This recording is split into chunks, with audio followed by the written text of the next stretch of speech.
The National Weather Service in Norman has issued a severe thunderstorm warning for northwestern Johnston County in southeastern Oklahoma, east central Garvin County in southern Oklahoma, western Pontotoc County in east central Oklahoma, eastern Murray County in southern Oklahoma, until 8:45 p.m. Central Daylight Time.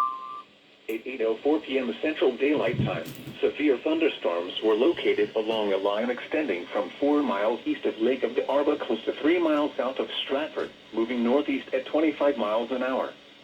Expected hazards include 60 miles an hour wind gusts and quarter-size hail. This is a radar-indicated threat. The following impacts are expected. Hail damage to vehicles is expected. Expect wind damage to roofs, siding, and trees.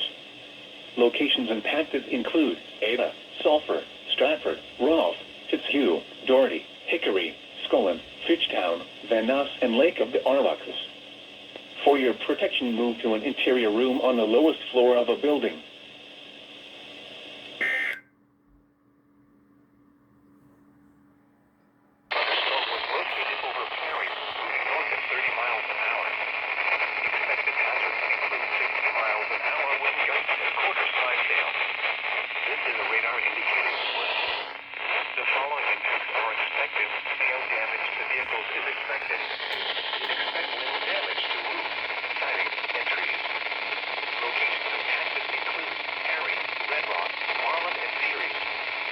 For your protection, move to an interior room on the lowest floor of a building.